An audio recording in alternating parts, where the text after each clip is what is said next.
आज के सेशन में हम लोग अपने ट्रेड प्लान करेंगे कल के बैंक निफ्टी में कौन कौन से पोजीशन हम ट्रेड कर सकते हैं और किस तरीके से आप प्राइजेक्शन को देखेंगे। और ये सेशन पूरी तरीके से आपके लर्निंग पर्पस से है। जो भी चीज़ें आप सीखेंगे उनकी रिलेवेंसी सिर्फ कल के सेशन तक मात्र नहीं होगी, आने वाले कई एक दिनों तक इसी तरीके से आप प्राइजेक्शन को रीड करेंगे। अब ये जो डेली सीरीज है मैं इसको रेगुलर रखने की कोशिश करूंगा कि डेली शाम का सेशन इंडेक्स की एक किया जाए, जिससे आपको ये समझ आए कि अगले सेशन को आपको ट्रेड कौन से लेने हैं, पोजीशन प्लानिंग कैसे करनी है और कौन कौन से लेवल्स लेवल्स का आपके लिए बड़ा इंपॉर्टेंस होने वाला है। ठीक है, चलिए शुरुआत करते हैं। अभी रिसेंटली आज के सेशन को जब आप देखेंगे तो आपको दिखेगा कि प्राइस अपने प्रीवियस मोमेंटम को फेवर करते हुए ट्रेड नहीं किया। प्राइस का प्रीवियस मोमेंटम जो है वो डाउन साइड है कि प्राइस लगातार लोअर लोज के फॉर्मेशन को ट्रेड कर रहा है कि एक लो लगाने के बाद पुल बैक, फिर दूसरा लो, पुल बैक, फिर तीसरा लो, इस तरीके से ट्रेड कर रहा है। आज के प्राइस एक्शन ने पूरी तरीके से पिछले ट्रेड को फेवर नहीं किया, लेकिन प्रीवियस सेंटीमेंट को फेवर किया। प्रीवियस ट्रेंड को ना फेवर करते हुए प्रीवियस सेंटीमेंट को फेवर किया। अब प्रीवियस ट्रेंड और प्रीवियस सेंटीमेंट, इन दोनों के बीच में डिफरेंस समझिए। प्रीवियस सेंटीमेंट है हमारा वीक प्राइस कि भाव में कमजोरी है, ये हमारा प्रीवियस सेंटीमेंट है। ठीक है, और प्रीवियस ट्रेंड है डाउन साइड कि भाव जो है, प्राइस जो है एक लो ब्रेक करता है, एक नया लो लगाता है। तो जब भी प्राइस एक बेहतरीन डिस्काउंट कर चुका हो, एक बड़ी गिरावट पहले कर चुका हो, और ऐसे टाइम पर प्राइस अपना लास्ट स्विंग हाई ब्रेक कर दे, तो सेंटिमेंट तो कंटिन्यू रहता है, लेकिन ट्रेंड जो है वो कंटिन्यू नहीं रह पाता है। अब सेंटिमेंट कंटिन्यू रहने का मतलब हुआ कि प्राइस में कमजोरी लगातार बनी रहेगी, कमजोरी खत्म नहीं होने वाली, लेकिन प्राइस का जो ट्रेंड है वो नहीं अभी कंटिन्यू हो रहा। वो रिजम्पशन कम होगा जब अभी रिसेंट सेशंस में बने जो स्विंग लो है, कॉन्जिक्यूटिव दो स्विंग लो जब लगातार ब्रेक हो जाएंगे, तो प्राइस अपने प्रीवियस ट्रेंड को दोबारा से रिपीट करेगा। तो ये एक प्राइस का फॉर्मेशन हुआ, स्ट्रक्चर मैपिंग का ये पार्ट है जो मैंने आपको बताया कि प्राइस लोअर लोज लोअर लोज लोअर लोज, अब डिस्काउंट सेशन खत्म, अब पुल बैक, महंगे भाव बेचे जाएंगे। अब इस महंगे भाव बेचने में प्राइस हायर हाइज लगाएगा, तो इस प्रीवियस सेंटीमेंट को प्राइस दोबारा से रिपीट कब करेगा? जब पिछले दो स्विंग लो दोबारा ब्रेक हो जाएंगे। ठीक है, तो आज के सेशन में लगे लास्ट दो स्विंग लो कौन से हैं, सबसे पहले तो ये समझिए। ठीक है, एक पहला है 48,400 और दूसरा है 48,600। तो कल के सेशन के लिए जो आपके लिए इंपॉर्टेंट लेवल डाउन साइड है वो है 48,600 और 400। अगर ये दोनों लेवल एक झटके में इंट्राडे में कभी भी कल ब्रेक हो और उसके साथ विक्स आपका हायर साइड बढ़ते हुए क्रम में डायरेक्शनल ऊपर की तरफ बढ़ रहा हो, या एक जगह सस्टेन कर जाए, 2.5-3% बढ़ जाए और वहां पे सस्टेन करे, फिर डिस्काउंट नहीं आना चाहिए, रिट्रेसमेंट गिरना नहीं चाहिए कि 2-3% था 1% रह गया और गिरावट हुई, गिरना गया, ये नहीं होना चाहिए। तो तभी आप कल के सेशन में ये गिरावट देखेंगे। बाकी एक डाउन साइड मोमेंटम के लिए 48,400 और 600 का एक साथ ब्रेक होना जरूरी है। जब ये कल के सेशन में ब्रेक हो तो उस समय पर प्राइस अपने स्विंग हाई तक जाने से पहले पहले ब्रेक करना चाहिए, तभी डाउन साइड मोमेंटम होगा और विक्स का हायर डायरेक्शन ट्रेड करना बहुत जरूरी है। अब दूसरे पॉइंट पे आते हैं कि प्राइस में लोअर साइड तो ये मोमेंटम मिलेगा कि लो ब्रेक होने के बाद 48,400 600 निकला, तब डाउन साइड मोमेंटम के लिए आप देख रहे हैं।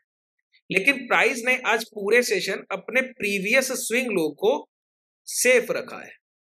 अगर कल के सेशन में भी यही चीज कंटिन्यू रही तो मैंने आपको अभी बताया कि प्रीवियस सेंटीमेंट नहीं चेंज होगा।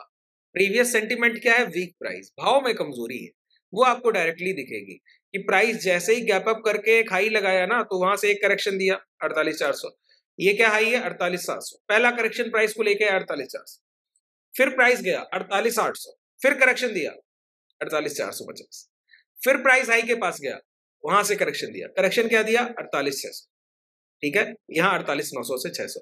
तो इसको हम बोलते हैं प्रीवियस सेंटीमेंट को फॉलो करने वाले जो लोग हैं वो प्रॉफिटेबल है। जो ट्रेंड के फेवर को समझ रहे हैं वो प्रॉफिटेबिलिटी खो देंगे, क्योंकि आपको प्राइस की समझ बेहतर नहीं है। कोई भी प्राइस अपने प्रीवियस डे के टोटल मोमेंटम से 50% से ज्यादा गैप अप करे। कल ही मैंने आपको फिबोनाची रिट्रेसमेंट समझाया, उसी का ये पार्ट है कि पिछले दिन हुए पूरे मोमेंटम का अगर कोई भाव 50% काट कर खुलता है तो अपने प्रीवियस डे के पूरे प्राइजेक्शन को वो फॉलो नहीं करेगा। अगर प्राइस कल 400 पॉइंट गिरा और 200 पॉइंट से ज्यादा गैप अप कर गया और वहीं सस्टेन कर गया, तो समझ लीजिए आज का दिन पिछले दिन के ट्रेंड को फॉलो नहीं करेगा। इसी तरीके से कोई प्राइस 500 पॉइंट चल के गया और 250 पॉइंट से ज्यादा गैप डाउन कर गया, तो पिछले दिन के ट्रेंड को आप फॉलो नहीं करेंगे।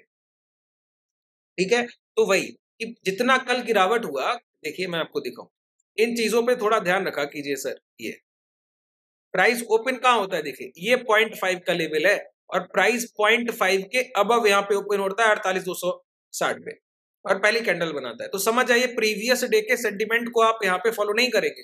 पूरी गिरावट का 50% से ज्यादा gap up, top to bottom, high to low. ठीक है, और उसके बाद प्राइस अपना सेकंड सेंटीमेंट बता रहा है कि स्विंग लो सेफ रखे जा रहे हैं। तो हमको जो काम करना है पिछले सेंटीमेंट को फॉलो करना है, प्रीवियस ट्रेंड को नहीं। और आज के सेशन का रिपीटेशन या तो कल के सेशन में होगा या प्राइस अपने प्रीवियस ट्रेंड को फॉलो करेगा। ये दो ही कल के लिए हमारे लिए सेटअप है। प्रीवियस ट्रेंड को फॉलो करेगा तो मैंने आपको बताया 48,600 और 400 एक साथ ब्रेक होंगे, तो डाउन साइड मोमेंटम के लिए बेहतरीन पोजीशन आपको ट्रेड करने का मौका मिलेगा। और इसी तरीके से अगर ये प्राइस हायर साइड ट्रेड करे तो सेल ऑन राइज, ये हमारा जो सेटअप है। जैसे आज कि प्राइस स्विंग हाई से गिर रहा है, लो ब्रेक करके नहीं गिर रहा है, तो सेंटिमेंट को तो फॉलो कर रहा है, ट्रेंड को फॉलो नहीं कर रहा है। ठीक है, तो स्विंग हाई से गिरावट कौन कौन से प्राइस, तो इसके लिए हमको अच्छे लेवल्स की मार्किंग आनी चाहिए कि कल के लिए कौन कौन से लेवल इंपॉर्टेंस है आपके लिए। जैसे आज के लिए आपके लिए क्या कौन कौन से लेवल इंपॉर्टेंस थे, एक सेशन पहले की क्लोजिंग, ठीक है, उसके पहले का स्विंग हाई। इसी तरीके से आपको हायर प्राइस के ये लेवल्स की मार्किंग करनी चाहिए। कल के लिए आपके लिए इंपॉर्टेंट है 19,150 और उसके साथ ही वो 49,150 और 49,350 ये लेवल। तो 49,100 के आसपास से कोई इस तरीके का प्राइस एक यहां पर जैसे आज के प्राइस ने क्या किया, प्रीवियस कैंडल को इंगल्फ किया। यहां क्या किया, प्रीवियस 3 कैंडल को बॉडी साइज से इंगल्फ किया। यहां क्या किया, प्रीवियस कैंडल को बॉडी साइज से इंगल्फ किया। तो ये जो रेजिस्टेंस एरिया आप देख रहे हैं 49,150 हुआ, 49,400 हुआ और उसके बाद हुआ 49,500, इन लेवल के पास अगर कल के दिन आपको कोई भी रिवर्सल दिखे, इस तरीके का बॉडी टू बॉडी इंगल्फिंग के साथ रिवर्सल दिखे, तो वहां पर आप शॉर्ट की पोजीशन बनाएंगे। लोअर साइड के लिए हमारे पास ये रेंज है, ठीक है, और हायर साइड के लिए प्राइस के महंगे होने पर इस रेंज के पास हमको इंगल्फिंग चाहिए। ठीक है, तो ये जो हम लोग काम कर रहे हैं ये क्या कर रहे हैं पहले तो ये समझिए। कल के सेशन को जब हम ट्रेड करने बैठेंगे तो हमारे लिए सबसे जरूरी क्या होता है सर, पिछले 3 ट्रेडिंग सेशन का डेटा और उसके रिपीटेशन किए गए सेटअप्स। जैसे आज प्राइस ने मॉर्निंग में पहली कैंडल इंगल्फ की, मोमेंटम दिया, तो अगली बार भी इंगल्फ करके ही मोमेंटम दिया, उसका अगली बार भी इंगल्फ करके ही प्राइस अपने प्रीवियस सेटअप को रिवर्स कर रिपीट करते हुए आगे बढ़ता है। और ये आज का सेंटिमेंट क्या है, ये कल के प्राइजेक्शन का जो बिहेवियर था उसका रिपीटेशन है। जैसे कल प्राइस इस हाई तक गया, यहां इंगल्फ करके मोमेंटम दिया, अगली कैंडल यहां पे इंगल्फ करके मोमेंटम दिया। तो प्राइस स्विंग हाई से जो भी करेक्शन देता है वो इंगल्फिंग करके दे रहा है। अब इंगल्फिंग कैंडल जिन लोगों को नहीं पता है, बेसिक प्राइजेक्शन आप कहीं भी सीख लेंगे, वो भी बता देंगे। अगर आप मुझसे प्रॉपरली सिर्फ मुझसे सीखना चाहते हैं तो डिस्क्रिप्शन में आप कांटेक्ट करके डायरेक्टली एक बार बता दीजिए, तो मैं आपको रिक्वेस्ट पे बता दूंगा, या कमेंट सेक्शन आपके लिए ओपन है, हाईएस्ट कमेंट कीजिए सर, है ना। जितना बेहतर तरीके से जो मैं आपको चीजें सिखा रहा हूँ, कोशिश कीजिए ये बहुत तेरे लोगों के साथ पहुंचे और सब लोग इसको समझने की कोशिश करें और बाजार में बेहतर तरीके से काम करें। नहीं तो जिस तरीके से इस डाउन ट्रेंड में आप लोग परेशान रहते हैं, वही परेशानी बार बार रिपीट होकर आपके पास आएगी जब तक आप बाजार को बेहतर तरीके से नहीं समझें। ठीक है, तो स्विंग हाई के पास शॉर्ट करने का प्लान, अगर विक्स राइजिंग नहीं है, डाउन साइड ट्रेड कर रहा है और विक्स पॉजिटिव है और ये लो ब्रेक हो जाए तो लोअर साइड मोमेंटम हम लोग देखेंगे। दो ट्रेड प्लान, अगर प्राइस इसी रेंज को कल के दिन ट्रेड करे ना, हायर डायरेक्शन ट्रेड करे ना ये लो ब्रेक करे, तो ये एक सेलर रेंज है, इसमें बाई करने से बचिएगा, स्विंग हाई के पास बस शॉर्ट करने की कोशिश कीजिएगा। ठीक है, इसके अलावा कोई आपके पास दूसरा तरीका नहीं है। तो ये हो गया सेलर रेंज। इसके अबव स्विंग हाई के पास शॉर्ट करना है। अगर 49,400 और 49,600 एक साथ ब्रेक हो तो डाउन साइड मोमेंटम के लिए जाएंगे, उस समय विक्स का राइज होना जरूरी है। ये पूरे सेशन का समरी था आपके लिए। उम्मीद है आपको पसंद आया होगा।